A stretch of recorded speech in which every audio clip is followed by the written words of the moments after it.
Ibrahim Traoré in danger. Putin acts in secret amid African Union betrayal. The sun was rising over Ouagadougou, but the atmosphere in the presidential office was anything but ordinary.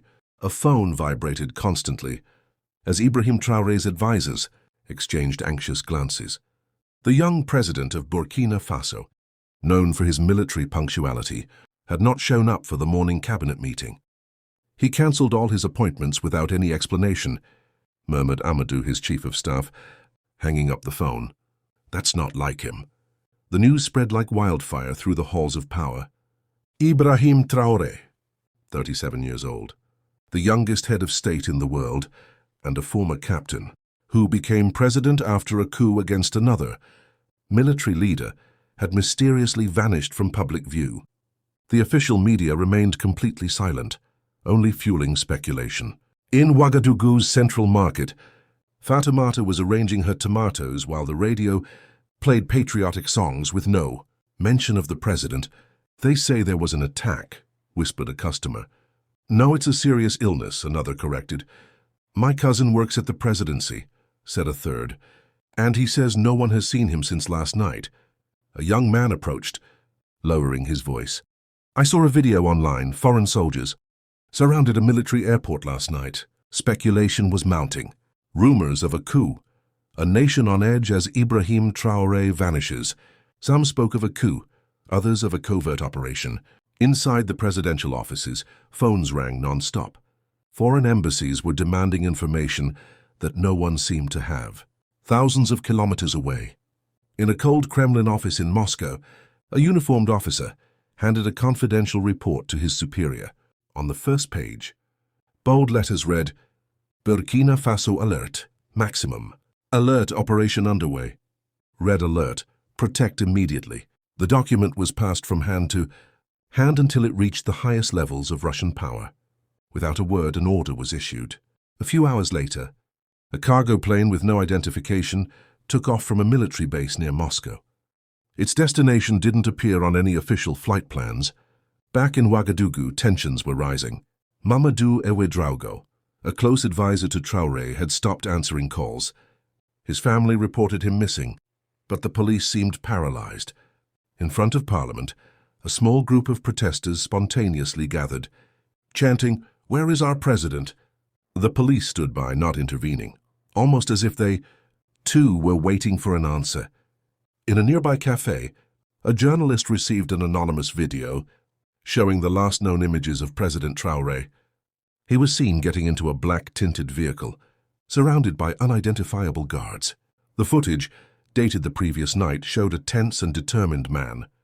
Near the border with Mali, witnesses reported unusual military activity. Unmarked vehicles had been spotted. Rumors spread. Traoré might have taken refuge in a foreign protected military base. As night fell, Ouagadougou became a city of whispers. Restaurants were nearly empty. The streets quieter than usual. People stayed home, glued to their phones or radios, waiting for news that never came. The official silence was deafening. In Western embassies, sensitive files were quietly being locked away. At the UN, closed-door informal meetings were taking place. No one knew where Ibrahim Traoré was. Traoré, betrayal in the shadows. While Traoré remained missing, many seemed to have a sense of what was unfolding behind the scenes. On the second day of his disappearance, the Burkinabè investigative journalist received an encrypted message on his phone. It contained documents that, if authentic, revealed the unthinkable. 3 member states of the African Union had secretly negotiated Traoré's removal with foreign powers. Abdou Kader Traoré, no relation to the president, was known for his integrity. He meticulously verified the documents, consulting his most trusted sources. Everything pointed to a betrayal orchestrated at the highest levels. These papers show that General Moussa Diallo provided the president's security routes to foreign agents. He told his editor, who turned pale as she flipped through the pages. General Diallo had been one of Traoré's closest military allies, the very man who backed him during his rise to power. "If we publish this, it's civil war," she murmured. "Check everything again," she added. "Anything can be faked these days." Meanwhile, in Paris, a French journalist specializing in West Africa published a bombshell article. Burkinabè President Ibrahim Traoré betrayed by his inner circle. Without naming sources, she referred to a coordinated operation involving multiple Western and African countries to destabilize Traoré's government, viewed as too closely aligned with Moscow. At the African Union headquarters in Addis Ababa, an emergency press conference was called. The spokesperson appeared visibly uneasy, carefully avoiding mentioning Traoré by name, while referring vaguely to concerning situations and the importance of democratic processes. Observers noted the absence of several typically vocal national representatives. Inside a secure Kremlin room, Russian analysts decrypted intercepted communications between African ministers and representatives of a Western power. The discussions revolved around the need for change and a peaceful transition. One codename stood out repeatedly: Operation Cleanup. The Russian ambassador in Burkina Faso issued a stark statement. The Russian Federation will not accept the illegal overthrow of a legitimate government by external forces.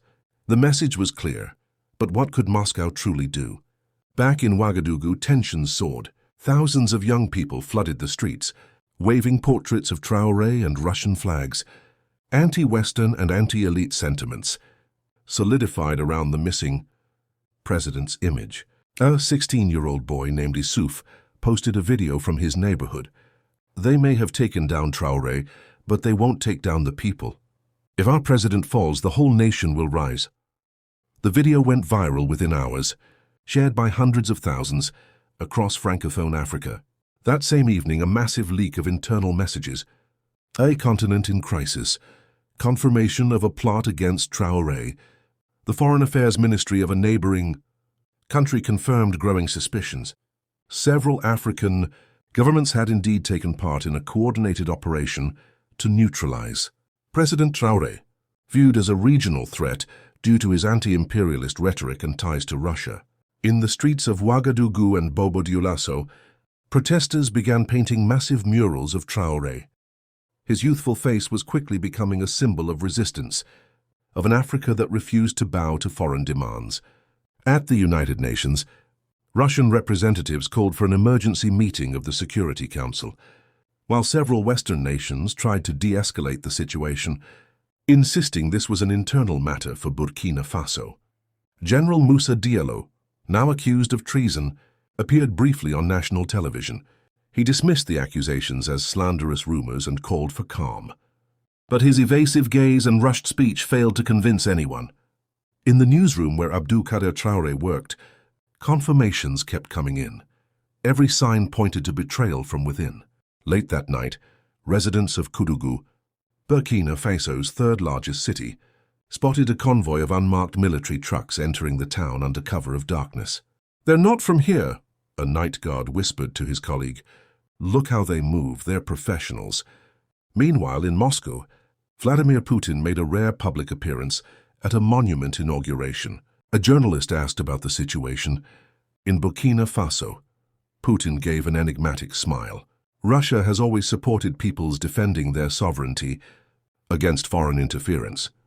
Sometimes justice requires discreet action. The ambiguous statement made global headlines within hours.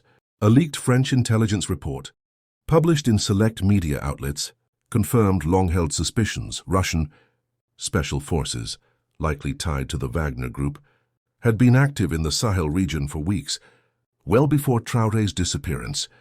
A preventive operation was already in motion, the document indicated. In Ouagadougou, Colonel Salif Bandaogo, who had tried to resist Russian influence within the Burkinabè military, was reported missing. His family raised the alarm, but authorities remained silent. In a suburban district of the capital, a police patrol stumbled upon an apparently abandoned house. Inside, they discovered it had been used as a covert operations base. Partially burned documents revealed a project called Democratic Succession, a plan to replace Traoré with a leader more aligned with Western interests. The officers quickly left the scene, visibly uneasy about the explosive discovery. At the same time, President Traoré's personal security detail underwent a radical transformation. Familiar officers had been replaced with new faces, and all external communications were severed. A former intelligence operative, speaking anonymously to a journalist, explained, This is standard protocol for high-level protective isolation. They've cut him off to protect him. A nation on edge. Signs of a return or a new chapter. A secretly recorded phone conversation between a Western diplomat and a senior Burkinabè official leaked on social media.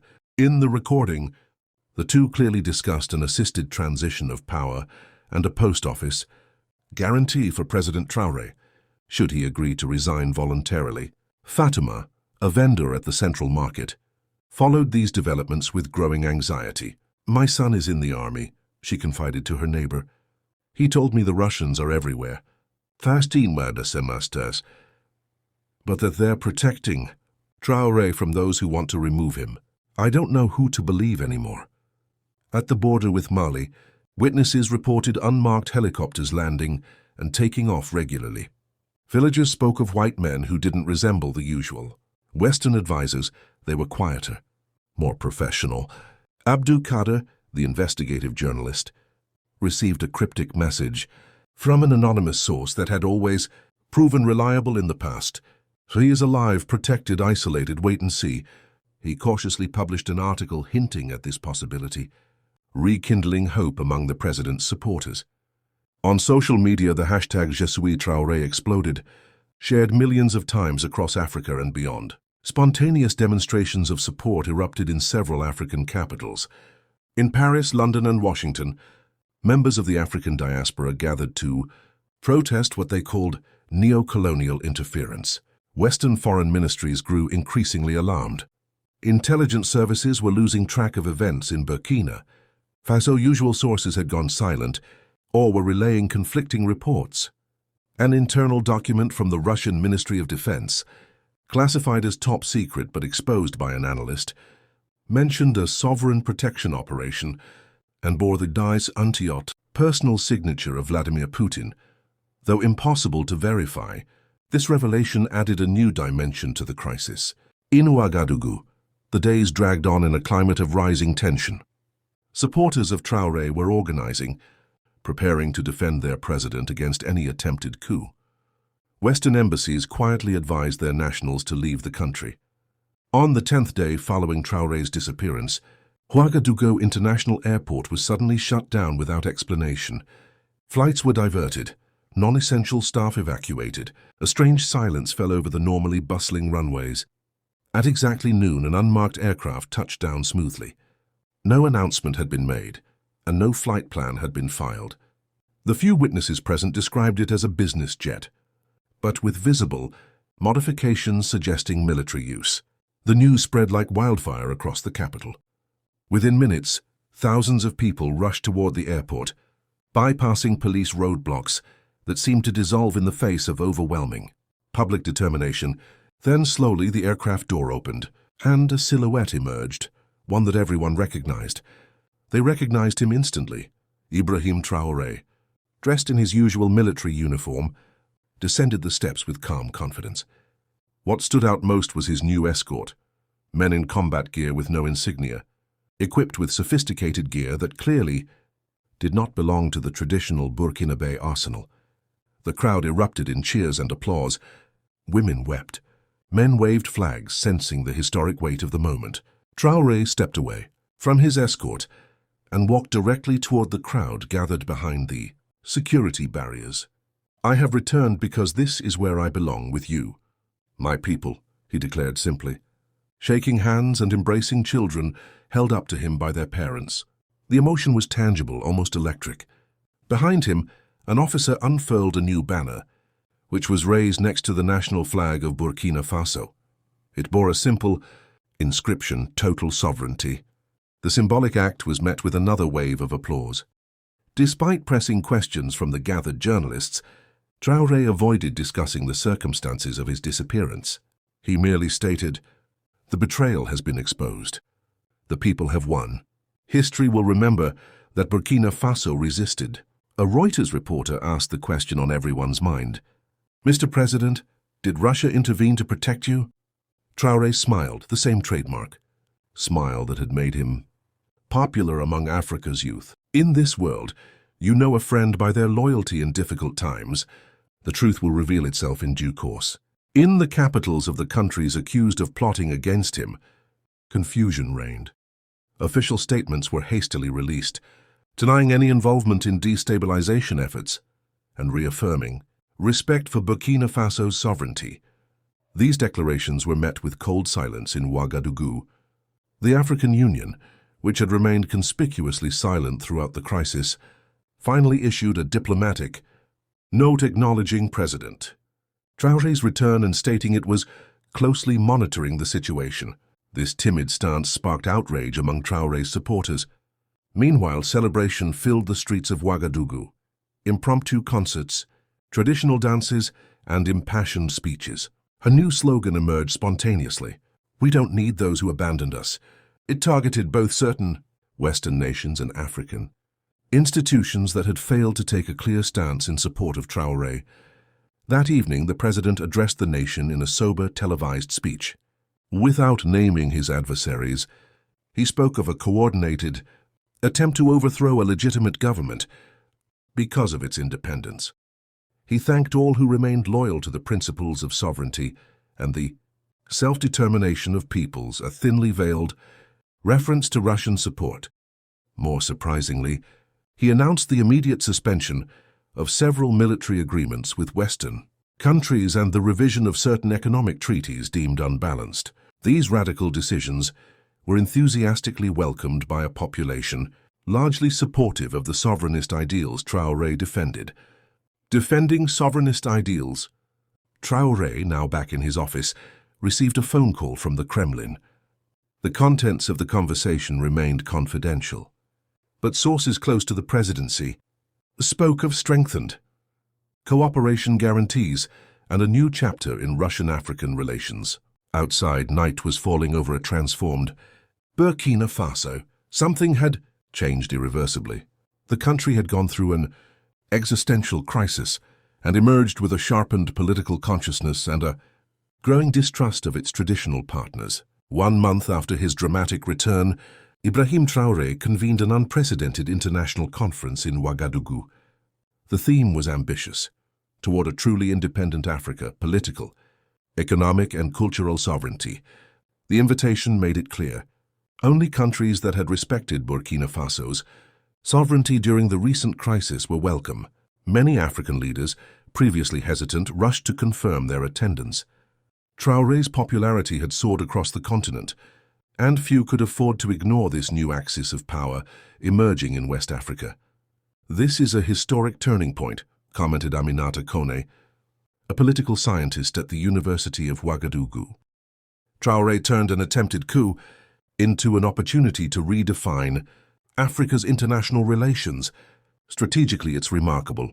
Russia sent a high-level delegation led by a deputy prime minister. Long-term cooperation agreements were signed in the fields of energy, infrastructure, and defense. The message was clear. Moscow was committing to a sustained presence in a region traditionally under Western influence. In his opening speech, Traoré carefully avoided inflammatory rhetoric. Instead, he offered a pragmatic vision. Africa does not need enemies. It needs partners who respect its choices.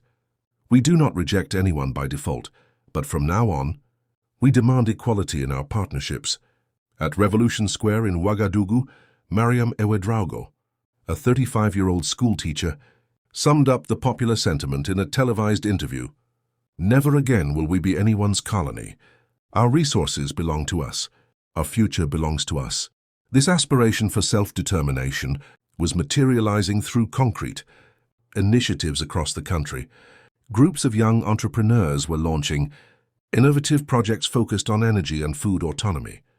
Decentralized solar systems began appearing in villages that had long been without electricity. Agricultural cooperatives were experimenting with new methods to reduce dependence on imports. An international documentary, titled Traoré Africa Rising, was broadcast across multiple networks, further amplifying the symbolic power of this new movement. Traoré Africa Rising was broadcast on several global networks, breaking viewership records. The documentary retraced the journey of the young president, from his modest childhood in a remote village to his resistance against international pressure. Without taking an overt stance, the film portrayed Traoré as a symbol of a new generation of African leaders, determined to break away from post-colonial patterns. Countries that had remained silent during the crisis were now attempting to restore normal relations with Ouagadougou. Discreet envoys were sent, bearing proposals for enhanced cooperation and financial aid. However, the Traoré administration remained selective, favoring partnerships with nations that had shown support during difficult times. At a regional economic summit, several heads of state proposed that Burkina Faso lead a new Pan-African alliance centered on economic sovereignty. Such a proposal, unthinkable just months earlier, reflected the country's newly acquired status and the rising stature of its young leader. In the heart of Ouagadougou, a memorial was erected, bearing inscriptions in various local languages with messages of resistance and hope. The monument's architecture blended traditional Burkinabè elements with modern lines, symbolizing both cultural roots and aspirations for global development. Analysts began debating the emergence of a Burkinabè model, economic nationalism, diversified international partnerships, and strong grassroots mobilization around self-determined development goals. Some viewed it as a threat to the established order, others as a necessary rebalancing of North-South relations.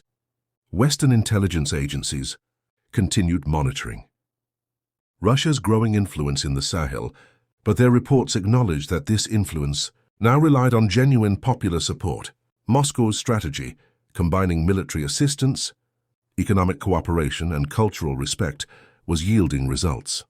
In a powerful symbolic move, Traoré ordered the removal of several colonial-era monuments in the capital, replacing them with statues of national and Pan-African heroes.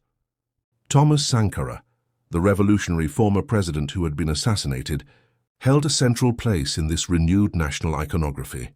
One evening, as he watched the sunset from the roof of the presidential palace, Ibrahim Traoré confided to a close aide, "They thought they could erase me from history. Instead, they gave me the chance to write a new chapter for our country, maybe even for our continent." On the horizon, the last rays of sunlight illuminated a transformed city, brimming with a new energy.